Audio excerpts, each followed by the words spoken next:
Muito bom, gente. Vocês não sabem, para a gente que é pastor, a alegria de pregar com a igreja assim, quase lotada na sua possibilidade dessa situação. Eu já preguei aqui para a igreja, eu, Lázaro e o Vander.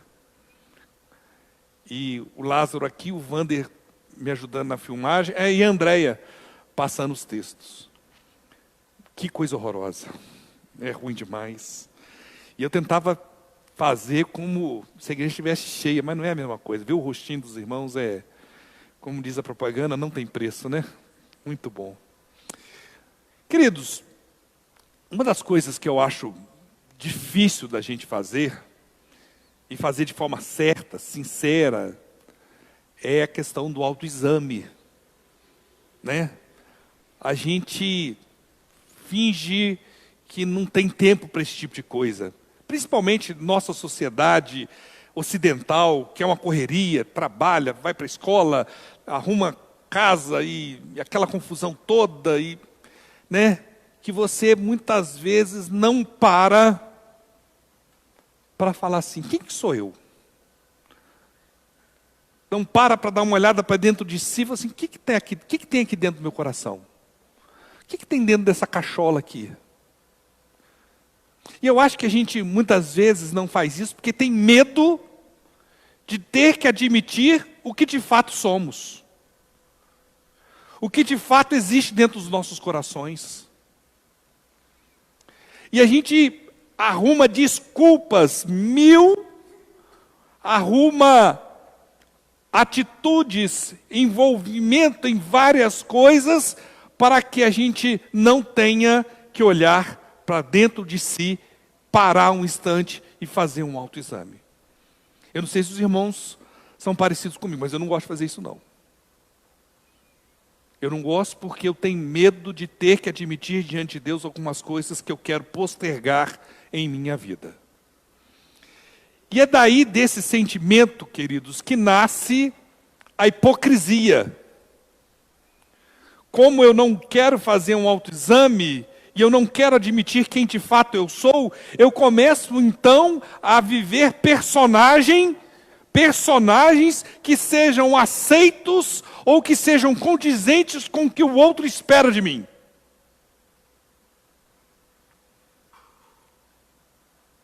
E me apresento dentro daquele personagem, vivo aquele personagem e vou dizer para os irmãos, eu acho que eu sou aquele personagem, porque eu não paro para fazer um autoexame. Mas não é isso o que a Bíblia recomenda para seus filhos. Não é isso que a Bíblia recomenda para a sua igreja. E eu queria parar com os irmãos um pouco para a gente refletir sobre isso a partir da história do povo de Israel. Mas antes, vamos ver 3 versículos, né, que falam um pouquinho sobre o autoexame. Primeiro, em 1 Coríntios 11, 28, hoje inclusive nós vamos celebrar a ceia do Senhor, um texto que é muito conhecido, extremamente mal interpretado. Outro dia a gente conversa sobre isso, mas um dos textos mal interpretados é esse aí, na relação à ceia do Senhor. Mas diz o seguinte, examine-se o homem a si mesmo, e então coma o pão e beba o cálice. Examine-se, olhe para dentro de si, veja quais são as suas atitudes, suas motivações, seus sonhos, seus pensamentos, seus desejos. O segundo, em 2 Coríntios também, já em 2 Coríntios, não em 1, no capítulo 13, verso 5, diz o seguinte, examine-se para ver se vocês estão na fé. Provem-se a si mesmo. Não percebem que Cristo Jesus está em vocês? A não ser que tenham sido reprovados. O que Paulo está falando para aquela igreja é o seguinte, ei, será que você de fato é crente? Examine o seu coração. Põe o seu coração à prova. E Salomão, num dos textos que mais nos chama a atenção sobre isso, fala o seguinte, acima de tudo, Provérbios 4, 23, Acima de tudo, faz o quê, meu querido? Guarda o seu coração, pois dele depende a sua vida. O que é guardar o seu coração, meu querido? É fazer constantemente um exame daquilo que tem dentro dele. Essa tarefa espinhenta, que muitas vezes nós queremos fugir dela, deve ser, na realidade, algo que é repetido em nossas vidas constantemente. Eu acho que a gente tem que parar uma hora. Como se diz aí no popular, né? Recolher o lixo e jogar ele fora. Senão fede. Daqui a pouco começa o calor em Poços de Caldas, né? Tristeza, eu gosto do frio. Mas aí, quem tem casa aí, né? Todo mundo tem sua casa. No calor, se esquecer um dia o lixo de colocar para fora, o que acontece? Né? Até larva. Fede para chuchu, né? É isso aí que a gente está fazendo com as nossas vidas. Nós estamos deixando lixo acumulado em nossos corações. Eu queria pensar com os irmãos sobre isso a partir da história de Êxodo, capítulo 12, a partir do verso 14. Quando Deus institui a festa dos pães asmos, dos pães sem fermentos, dos pães ázimos. As três são a mesma festa, viu, meus irmãos? Muita gente acha assim, tem 3 festas com nome parecido. Não, é a mesma festa. E ela coincide no calendário judaico junto com a festa da Páscoa. Tem tudo a ver com o que nós vamos celebrar hoje, que é a ceia do Senhor. Diz o seguinte, a palavra do Senhor: este dia será um memorial que vocês e todos os seus descendentes o comemorarão como festa do Senhor. Comemorem-no como decreto perpétuo. Durante 7 dias, comam pão sem fermento. No primeiro dia, faça o que, meus queridos? Tirem o que? Da casa o fermento. Presta atenção. No primeiro dia, tirem de casa o fermento. Porque quem comer qualquer coisa fermentada do primeiro ao 7º dia será eliminado de Israel. Convoque uma reunião santa no primeiro dia e outro no 7º. Não faça nenhum trabalho nesses dias, exceto o da preparação da comida de todos. É só o que poderão fazer. Celebrem a festa dos pães sem fermento, porque foi nesse mesmo dia que eu tirei os exércitos de vocês do Egito. Celebrem esse dia como decreto perpétuo por todas as gerações. No primeiro dia, comam pão sem fermento, desde o entardecer do 14º dia até o entardecer do 21º dia. Durante 7 dias vocês durante 7 dias vocês não deverão ter fermento em casa. Quem comer qualquer coisa fermentada será eliminado da comunidade de Israel. Seja estrangeiro, natural da terra, não comam nada fermentado. Onde quer que morarem, comam apenas pães sem fermento. Essa é uma festa muito especial para o povo de Israel, porque faz a alusão à saída, à libertação do jugo da escravidão que o povo viveu cerca de 400 anos no Egito. É muito tempo. Muito tempo. E, como eu disse para os irmãos, a maioria das pessoas acha que existe um motivo só para que se coma pães sem fermentos. Se você não sabe esse motivo, tem 2. Mas o primeiro, o que a maioria considera como principal, é a pressa. Porque para você fazer um pão com fermento, você tem que fazer o quê? Você tem que fazer o fermento atuar em toda a massa para que ela vá fazendo o pão crescendo. Não é verdade? E o pão vai crescendo, só que Deus falou assim com Moisés: olha, prepara o povo, vocês vão sair muito em breve. E tem mesmo esse significado. É como se fosse uma moeda com duas faces, o significado desta festa. A primeira é a brevidade do tempo, a urgência de sair. Tanto é que no capítulo 12 que nós lemos, no verso 11, diz o seguinte: ao comerem, estejam prontos para sair. Cinto no lugar. Por quê? A roupa com cinto do homem, ela era um vestido longo, e se você não usasse o cinto e puxasse, isso atrapalhava você andar mais apressadamente.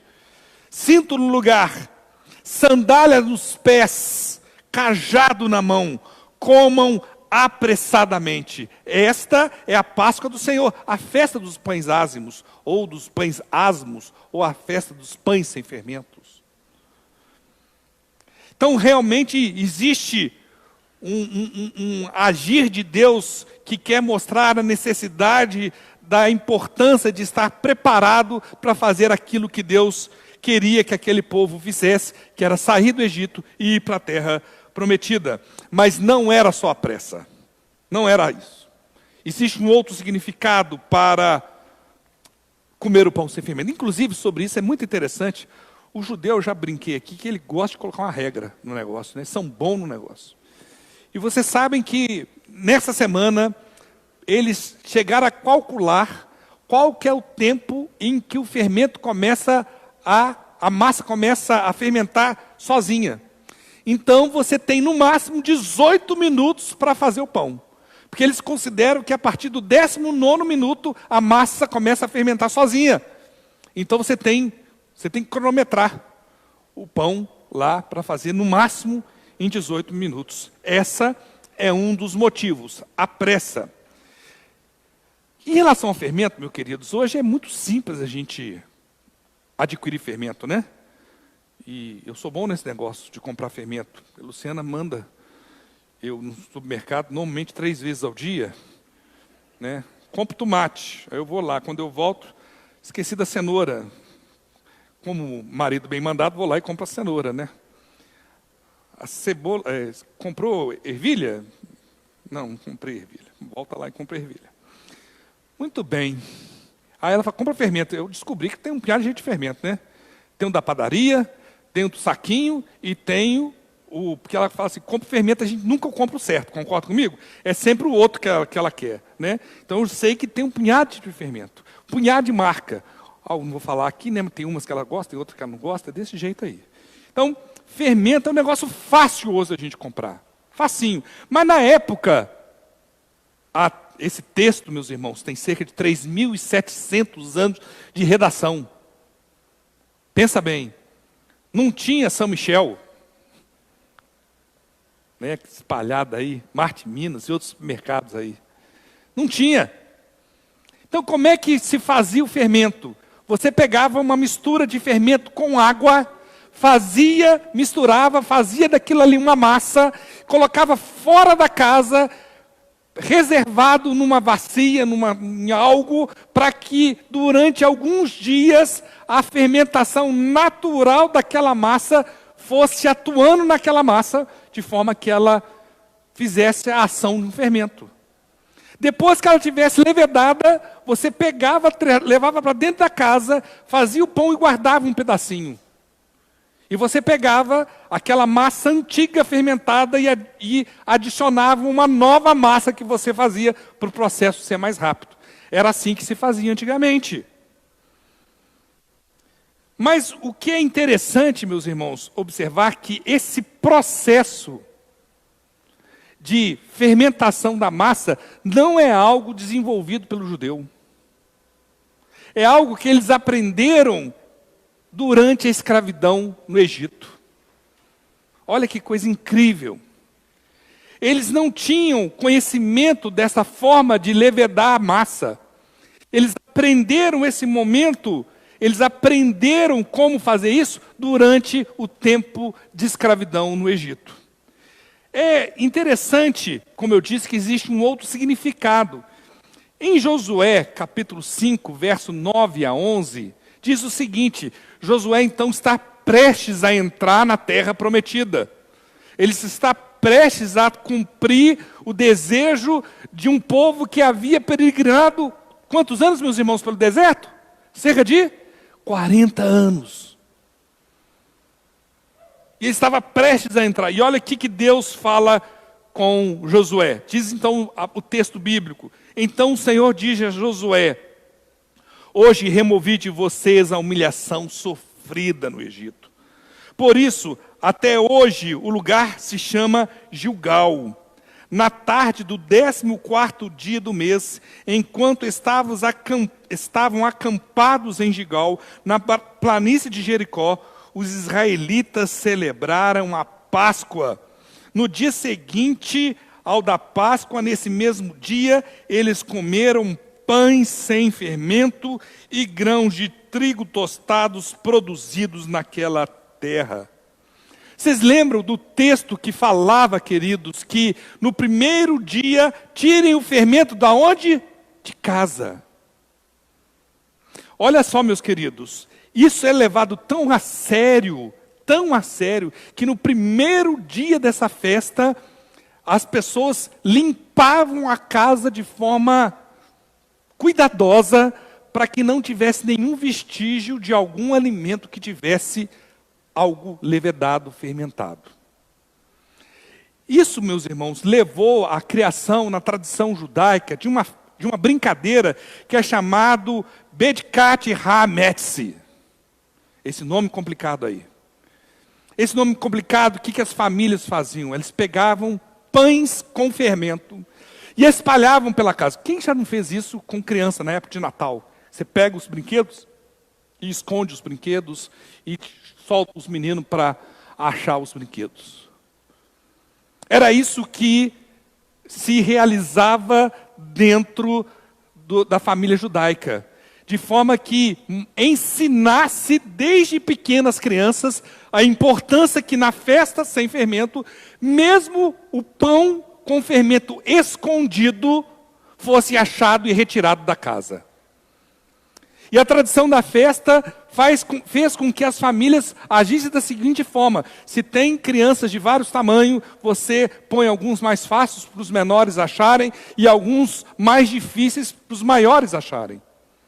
E a tradição judaica diz que o pai tem que ser o líder da caça ao pão com fermento, para que a família possa então celebrar a festa de pães sem fermento durante 7 dias de forma digna diante de Deus.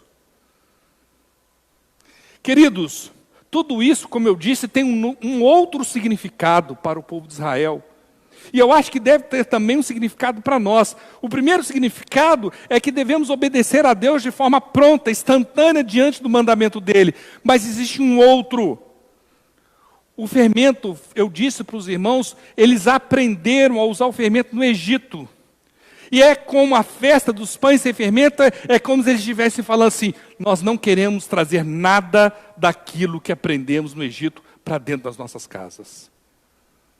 Nada daquilo que nos fez escravos durante 400 anos será trazido para dentro das nossas casas. E era um momento de autoexame do povo judeu, onde as pessoas falaram assim: será que algo que nós aprendemos durante aquele tempo que nós estivemos no Egito está presente em nossas vidas e isso desagrada a Deus? Será que tem algum fermento velho que representa a desobediência que nos levou à escravidão e que eu estou vivenciando ainda hoje em minha vida? A festa de pães sem fermento e de Páscoa era um momento sublime de autoexame do povo de Israel. E eles faziam isso por 7 dias. Queridos, aquele fermento para eles representava a idolatria e tudo que afastava Israel do propósito de Deus para a vida deles. A festa queria dizer para aquela nação: deixem o fermento velho, não tragam nada que desagrade a Deus para dentro de sua vida. Olha que significado bacana, meus irmãos. Isso foi sendo replicado de forma oral, verbal, entre o povo judeu, e 1.700 anos depois. Olha só quanto tempo, meus irmãos. Mais de 3 vezes o tempo de toda a história da nossa nação. 1.700 anos depois, Jesus disse o seguinte em Mateus 16:16. Disse-lhes Jesus: estejam atentos e tenham cuidado com o fermento do que, meus irmãos? Dos fariseus e saduceus. Olha que coisa. Jesus, ciente da tradição que existia da festa dos pães sem fermentos, falou assim: cuidado, viu, discípulos? E essa conversa dele foi para os discípulos de Jesus, especificamente: cuidado para vocês não viverem uma vida de falsidade religiosa. Cuidado para vocês não trazerem aquele ensino que não trouxe esperança para as pessoas para dentro da vida de vocês. Cuidado para vocês viverem uma vida só de ritos, só de religiosidade e não de fato daquilo que eu quero propor para a vida de vocês. Jesus chama a atenção então dos seus discípulos e fala: cuidado com o fermento dos fariseus. É por essa razão, meus queridos, que eu queria chamar a atenção dos amados para a necessidade emergente que constantemente paremos de fazer o que estamos fazendo para um autoexame sincero, verdadeiro diante de Deus. Será que eu tenho algum fermento velho da época que eu ainda não conhecia Cristo como Senhor e Salvador da minha vida, e que tem sido presente na minha vida hoje em dia? Será que eu joguei fora tudo aquilo que não representa a vontade de Deus? É como aquela história daquela senhora que falou com o marido: minhas panelas estão muito velhas, eu preciso de panelas novas. Preciso de panela nova. Falou, o marido foi lá, comprou um jogo de panelas. Ela pegou as panelas velhas e colocou lá no fundo do quintal da casa dela. E ficou toda feliz com as panelas novas. Só que um dia ela estava cozinhando, a panela estava suja.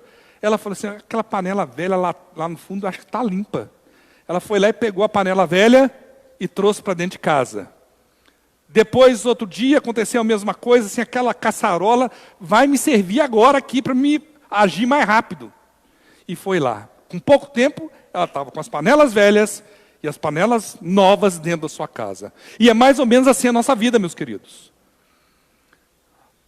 Quando nós aceitamos a Jesus como Senhor e Salvador de nossas vidas, nós declaramos que nós morremos para este mundo. O batismo significa isso.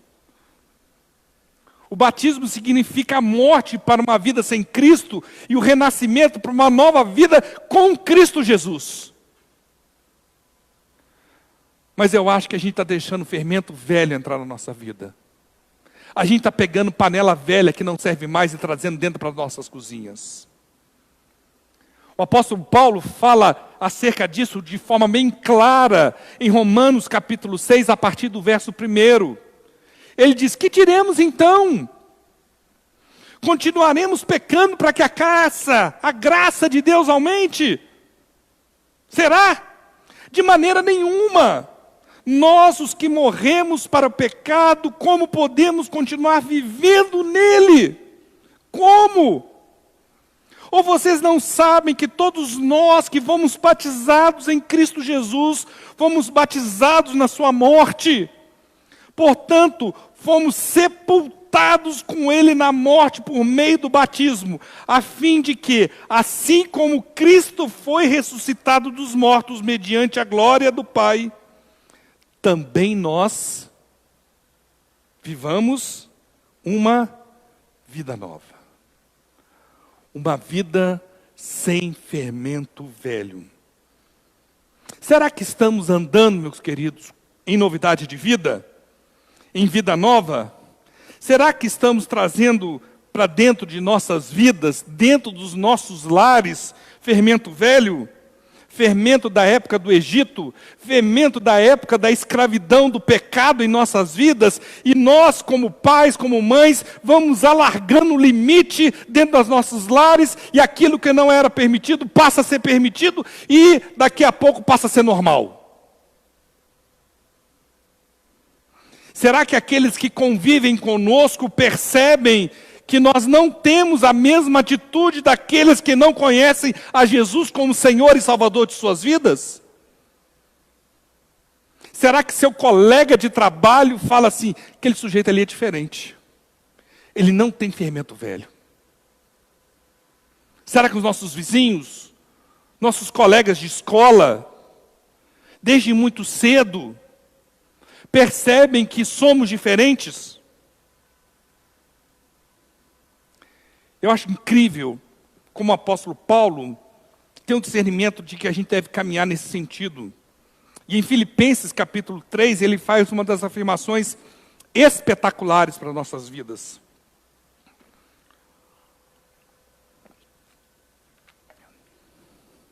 Irmãos, não penso que eu mesmo já tenha alcançado o quê? Ser igual a Cristo. Eu não alcancei isso. Eu também não. Eu sei que você também não. Mas uma coisa faço, olha o que Paulo fala, uma coisa eu faço. Esquecendo-me das coisas que ficaram para trás. E avançando para as que estão adiante. Prossigo para o alvo, a fim de ganhar o prêmio do chamado celestial de Deus em Cristo Jesus. Será que eu e você estamos esquecendo das coisas que ficaram para trás em Cristo Jesus? Será que nós, como igreja, como primeira igreja batista de Poços de Caldas, estamos caminhando rumo ao propósito daquele que Deus nos vocacionou? Ou estamos vivendo, experimentando o fermento velho da escravidão do pecado em nossas vidas? O que eu e você carregamos ainda dessa época? Quais são os nossos hábitos, falas, pensamentos, atitudes que são fermentos velhos em nossas vidas? Muitas vezes a gente relativiza algumas coisas, mas, queridos, deixa eu instruir você em algo que é extremamente relevante. A fala do cristão é diferente. Palavrão é linguagem do inferno. Crente não fala palavrão. Crente louva a Deus. Crente não mente, ou não deveria mentir. Crente perdoa. Crente serve. Crente é hospitaleiro. Crente é sincero. É humilde.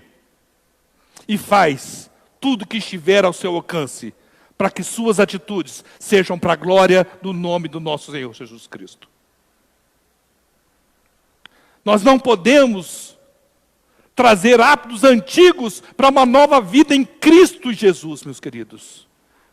Nós temos que esquecer o que era fermento velho em nossas vidas e prosseguir para o nosso alvo, que é ser semelhante a Cristo Jesus. E você pode estar perguntando assim, mas como, pastor, eu vou conseguir isso? É difícil? É muito difícil. Vencer velhos hábitos é um negócio muito difícil. Mas eu quero propor 2 caminhos para os irmãos, que são receitas que vão ajudar a você a jogar fora o fermento velho que houver ainda em sua vida. O primeiro dele é oração. Ore a Deus de todo o seu coração. Apresente a Ele o que de fato você é e diga que, se não for pela graça e pela misericórdia de Deus em sua vida, você é incapaz de mudança. Você é incapaz de representar o papel para o qual você foi criado. Nós fomos criados, todos nós, sem exceção, para o louvor do nome de Deus. Se a sua vida não é instrumento de louvor para o nome de Deus, algo está errado em sua vida. E muito errado. você não desempenha o papel para o qual foi criado. Ore a Deus.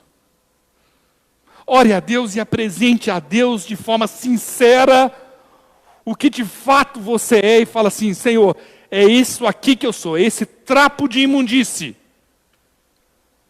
Mas pela tua graça, eu quero ser transformado. Pela tua misericórdia, eu quero ter o meu caráter moldado, transformado ao caráter de Cristo Jesus. Ore a Deus. Meus queridos, eu lembro do Salmo de Davi, o Salmo número 139, lá no finalzinho, um dos salmos mais lindos que tem na palavra de Deus. Mas lá no finalzinho ele fala assim: sonda-me, ó Deus. Quando você lê esse salmo, leia como você estivesse falando para Deus. Sonda-me, ó Deus, conhece o meu coração, prova-me e conhece as minhas inquietações, vê se em minha conduta há algo que te ofende e dirige-me pelo caminho eterno. Querido, eu queria convidar você a ler esses versículos como se fosse uma oração sincera sua diante de Deus. O primeiro caminho para que consigamos jogar o fermento velho que existe em nossas vidas, no nosso caráter, na nossa fala, no nosso pensar, no nosso agir, é confessar isso a Deus. A segunda maneira, meus queridos, é através da meditação diária da palavra de Deus.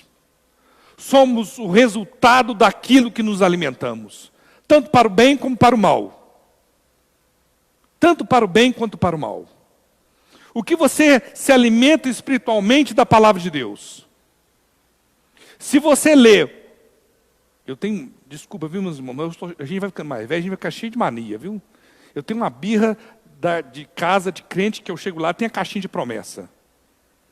Tem uma birra, se eu for lá e tiver, você abre o olho que é perigoso eu catar e jogar fora. Eu dou uma Bíblia para você ler. Porque a promessa não tem a condição para que ela ocorra na sua vida, não. É o texto fora do contexto. Queridos, se você lê um versículo por dia e passa 2 horas no Facebook, você é presa fácil do diabo. E o fermento velho grita dentro da sua vida. Domina a sua mente, o seu coração, o seu modo de agir, pensar, de fazer. E você não representa aquilo que é o projeto de Deus para a sua vida, que é que a nossa vida seja para o louvor da glória de Deus. Quanto você se alimenta da palavra de Deus? O salmista, lá no Salmo 119, a partir do verso 1, e eu não vou ler o Salmo 119 todo, né? Diz o seguinte: como são felizes os que andam em caminhos irrepreensíveis, que vivem conforme a lei do Senhor. Como são felizes os que obedecem aos seus estatutos e de todo o coração o buscam. Não praticam o mal e andam nos caminhos do Senhor. Mais adiante, o salmista, no verso 10 desse mesmo capítulo, desse mesmo salmo, diz o seguinte: eu te busco de todo o coração. Não permitas que eu me desvie dos teus mandamentos. E aí, um dos versos que todo crente sabe, poucos aplicam. Guardei no coração a tua palavra, para não pecar contra ti. Queridos, quanto tempo você tem passado à luz da revelação da vontade de Deus expressa através da sua palavra? Que tipo de crente você quer ser se você não se alimenta? Fraco e desnutrido espiritualmente. Não tem outra solução. Eu já experimentei. Passei algumas noites usando a Bíblia como travesseiro para ver se eu aprendia por osmose ou por meiose. Tem muito tempo que eu saí da escola. Eu não sei se é osmose ou meiose, é um dos dois aí. É o quê? Osmose, tem uma professora de biologia perto, salva a gente. Obrigado, por osmose. Mas não funciona. Nem para o meiose também não funciona, não. Funciona nenhum dos dois. A gente tem que parar, meus queridos, e lermos a palavra de Deus. E o meu conselho para os irmãos é que o façam ao acordar. Reflitam na palavra de Deus. Se alimentem, para que vocês não sejam presas fáceis na mão do inimigo. Guardei no meu coração a tua palavra, para não pecar contra ti.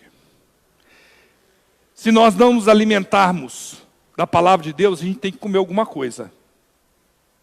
Não é verdade? Vocês lembram do filho pródigo? Quando ele saiu da casa do pai, foi para uma terra distante, de que ele se alimentava? Do quê? Qual era o desejo? Das bolotas, né? O texto fala lá. Nem isso lhe davam. Tem muita gente comendo, crente. Um parênteses, crente velho. Crente velho. De muito tempo de igreja. Comendo o lixo do mundo. O que me assusta é que eles gostam. Tem prazer em comer lixo. Meu convite hoje é que cada um de nós comecemos a fazer um autoexame sincero diante de Deus, em oração e em meditação da palavra de Deus. O meu desejo para as nossas vidas é que entendamos o que o autor de Hebreus nos recomenda em Hebreus capítulo 12, verso 1 e 2. Diz assim: portanto, também nós, uma vez que estamos rodeados por tão grande nuvem de testemunhas, e lembremos que o capítulo 11 é a galeria dos nossos heróis da fé. Livremo-nos de tudo que nos atrapalhe, de todo o pecado que nos envolve. Corramos com perseverança a corrida que nos é proposta, tendo os olhos fitos em Jesus, autor e consumador de nossa fé. Ele, pela alegria que lhe fora proposta, suportou a cruz, desprezando a vergonha, assentando-se à direita do trono de Deus. Eu falo que a maior luta que nós temos, meus queridos, é contra nós mesmos. Só que essa luta, para jogarmos o fermento velho que existe dentro de nossas vidas, não pode ser feita pelas nossas próprias forças. Se você assim o fizer, você será derrotado como eu fui derrotado todas as vezes que eu tentei por mim mesmo retirar o fermento velho na minha vida. Fermento velho só é retirado a partir da ação da graça e da misericórdia de Deus sobre cada um de nós. O apóstolo Paulo, tendo esse discernimento, escreve algo que é surpreendente, e a gente começa a entender um pouquinho melhor esse contexto desta festa, quando ele fala para a igreja em Corinto, lá em 1 Coríntios capítulo 5, versos 7 e 8. Olha o que o texto bíblico nos diz. Prestem bem atenção. Livrem-se do quê? Do fermento velho, para que sejam o quê? Massa nova, sem fermento, como realmente são. Pois Cristo, o nosso Cordeiro Pascual, prestem atenção, meus queridos, a simbologia que tem a Páscoa, do sangue do Cordeiro passado nos umbrais das portas, com esse texto. Que Jesus Cristo, o nosso sumo Cordeiro, aquele que morreu em favor do meu e do seu pecado, foi sacrificado. Por isso, celebremos a festa não com fermento velho, nem com fermento da maldade, da perversidade, da idolatria, da mentira, da lascívia, da pornografia. O que Paulo está falando para a igreja, livre-se desse fermento velho, mas com pães sem fermentos da sinceridade e da verdade. A nossa busca não poderá ser em vão. A nossa busca pelo fermento velho em nossas vidas será vitoriosa se o fizermos debaixo da ação de Deus para conosco. Não foi à toa que eu li a abertura do culto, o 1 João capítulo 1, a partir do verso 5, quando ele diz: se confessarmos os nossos pecados, ele é fiel e justo para nos purificar de toda injustiça. Mas eu queria, como igreja de Jesus Cristo, convidar os irmãos a lermos juntos 2 Crônicas 7,14. Eu queria convidar o irmão, a irmã, a se colocarem em pé.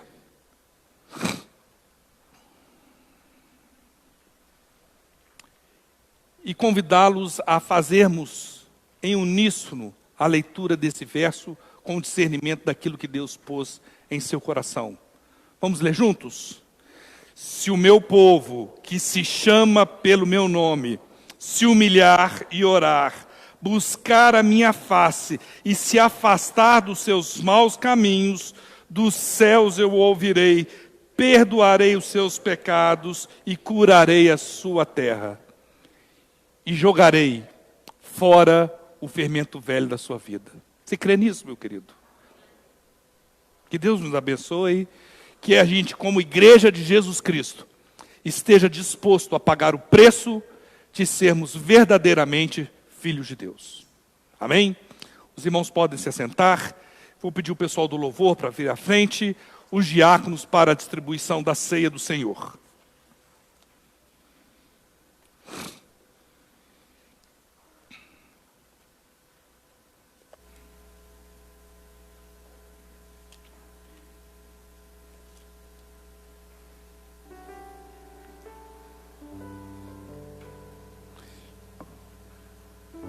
Vocês escolheram uma música para a ceia? É que eu gostei tanto da outra. Da última. Vamos, pode ser?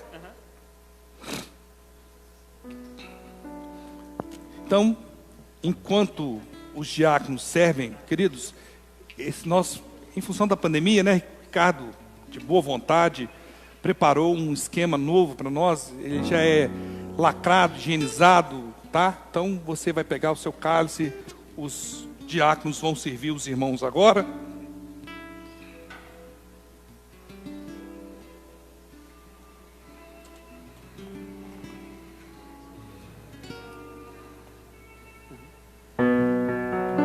Esteja em oração, querido, durante esse momento. Pense, faça um autoexame. Olhe para dentro do seu coração. Os irmãos podem ir. Vê se tem algum fermento velho que você, diante de Deus, assume o compromisso de jogar isso fora hoje ainda. Que você não concilie o seu sono sem resolver isso com Deus.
nosso convite é para cada um de nós caminhamos em direção à cruz, jogando o nosso fermento velho, prosseguindo para a soberana vocação que Deus chamou a cada um de nós. Algum dos irmãos ficou sem receber o elemento? Todos? A palavra de Deus nos diz em 1 Coríntios, capítulo 11, a partir do verso 23.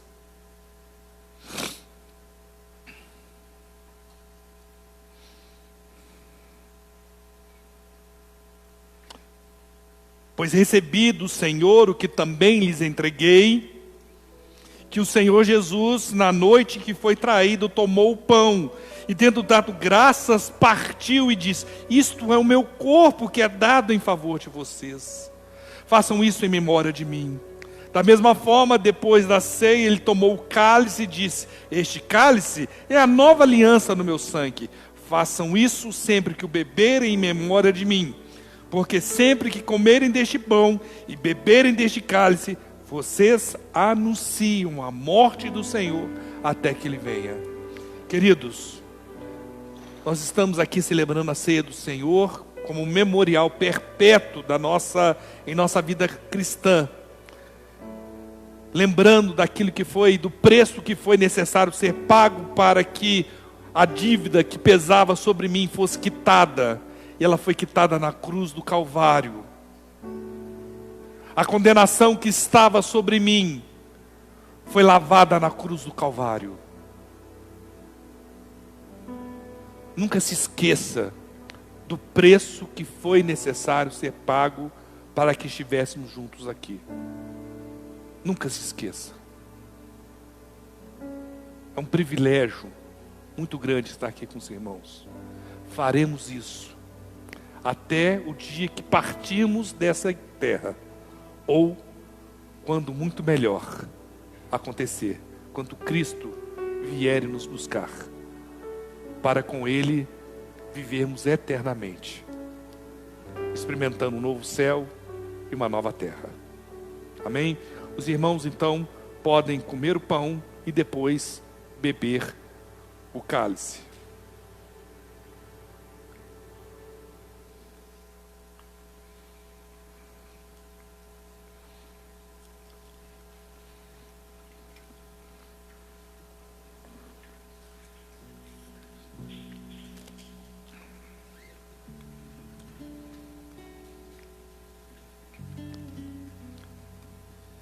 Eterno e soberano Deus, obrigado, ó Pai, obrigado por esse privilégio.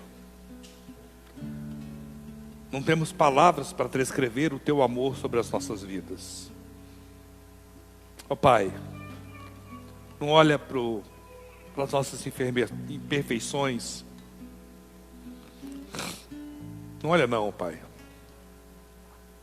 Age com graça e misericórdia, para que a gente possa, a partir da atuação, da ação do Teu Espírito sobre as nossas vidas, esquecer das coisas que ficaram para trás, do fermento velho, que não Te agrada, Pai. Queremos viver em novidade de vida. Queremos ser instrumentos de justiça do Senhor na terra, Pai. Obrigado. Celebramos essa ceia do Senhor com o coração transbordando de alegria, entendendo que é um privilégio estarmos aqui, ó Pai. Tudo aqui foi feito para a honra e glória do Teu nome. Muito obrigado, Pai. É no nome precioso de Jesus que oramos agradecidos. Amém. Queridos, os irmãos podem se assentar.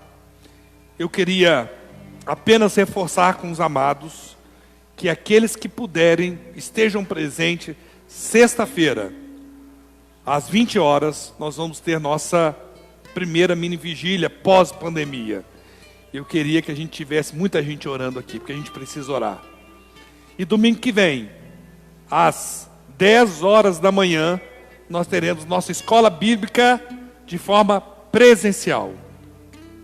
Tá bom?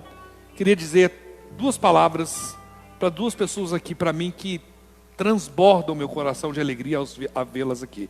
Irmã Celina, irmã Leonor, que privilégio tê-las aqui na igreja, viu? privilégio. Deus abençoe a vida das irmãs. Eu sei o quanto essas duas irmãs sofreram por não poderem estar aqui louvando a Deus. Eu sei. Mas Deus conhece o coração das irmãs. Não se esqueçam disso. Obrigado pela presença dos irmãos, pelos que estão nos visitando. Deus abençoe a vida de vocês. Deus abençoe a vida e a família de vocês. Privilégio tê-los aqui conosco. Espero que voltem novamente. Essa caminhada de cada dia, escolher a vontade de Deus sobre as nossas vidas. Ok? Vamos nos colocar em pé. Vamos encerrar o nosso culto. Depois da oração, eu vou pedir para o pessoal para tocar mais um pouco essa música, que é lindíssima. Senhor Deus, obrigado por esse culto que estamos encerrando agora, Pai. Ele foi uma expressão do nosso amor ao Senhor. Obrigado, ó Pai. Obrigado por Tua verdade. Obrigado pela Tua palavra. Obrigado pelo privilégio de orar ao Senhor, ó Pai. Muito obrigado. Toda a honra, toda a glória e todo o louvor é para o Senhor, ó Pai. E agora, que o amor de Deus, a graça do nosso Senhor e Salvador Jesus Cristo, a comunhão e as consolações do Espírito Santo de Deus estejam sobre esta igreja, sobre aqueles que estão nos assistindo à distância, ó Pai. Pai, estaremos aqui prestando culto ao Senhor até o dia que o Senhor vier nos buscar. Maranata, vem Jesus. É no nome precioso de Jesus que oramos, agradecidos. Amém. Deus abençoe. Excelente semana a todos.